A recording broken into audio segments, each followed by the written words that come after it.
मोदी जी नहीं चाहते कि एक जवान या किसान गरीब का बेटा उनके सामने चुनाव लड़े। इस देश में आतंकवाद के आरोपी चुनाव लड़ सकते हैं, लेकिन खाने लायक खाना मांगने वाला एक पूर्व जवान नहीं।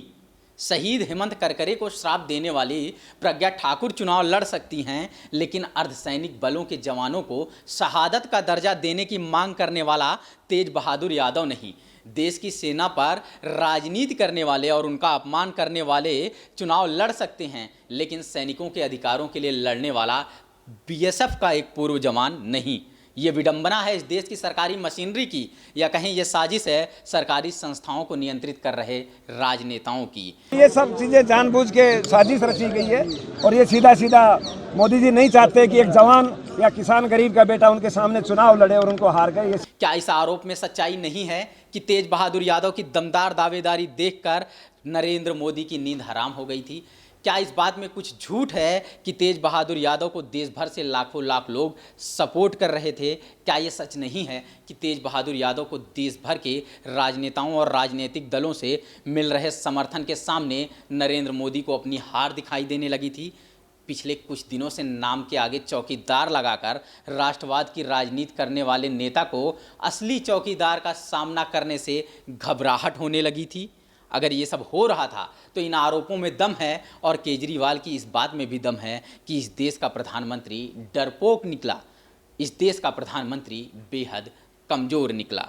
तमाम कागजों और दस्तावेजों की तकनीकी शब्दावली में फंसने के बजाय ये बात स्पष्ट हो जानी चाहिए कि यहाँ पर सब कुछ कानूनी प्रक्रिया के तहत नहीं हुआ है। सुप्रीम कोर्ट के वरिष्ठ वकील प्रशांत भूषण इसे गैर कानूनी बता रहे हैं, इसे अवैध बता रहे हैं। देश भर के तमाम लोग इसे लोकतांत्रिक अधिकारों पर हमला बता रहे हैं।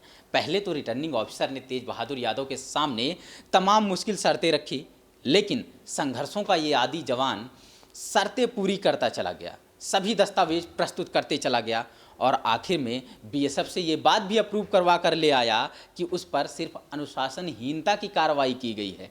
किसी भी तरह के भ्रष्टाचार या राजद्रोह के मामले में उन पर कोई एक्शन नहीं लिया गया है।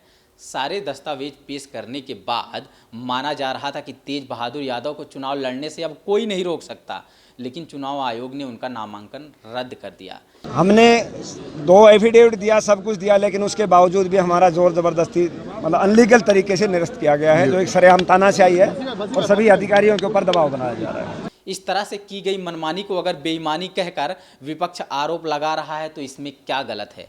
जो लोग इसे लोकतंत्र पर हमला बता रहे हैं उनकी बातों में क्या गलत है? तमाम जानकार इस बात को स्पष्ट कर चुके हैं कि किसी को चुनाव लड़ने से रोकने के लिए अनुशासनहीनता का आरोप पर्याप्त नहीं है। या तो वो भ्रष्टाचार के मामले में दंडित हों या फिर राजद्रोह के मामले में, और तेज बहादुर यादव इनमें से किसी मामले में दंडित नहीं है। लेकिन तेज बहादुर यादव ने एक ऐसा अपराध किया है जिसकी कीमत तो उन्हें चुकानी पड़ेगी।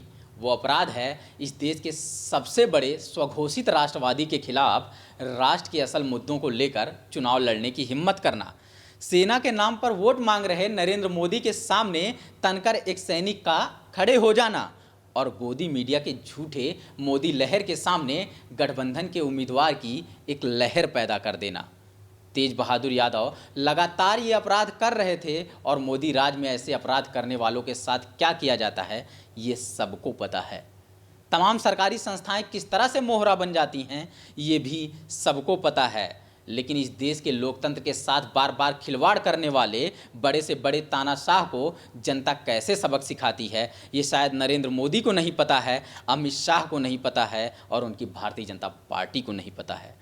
खैर, अब संभव है कि लोकतंत्र का गला घोटने की सज़ा क्या होती है ये 23 मई को पता लग जाएगा, खासकर भारतीय जनता पार्टी को, नरेंद्र मोदी को और स्वघोषित चौकीदारों की इस पूरी टोली को।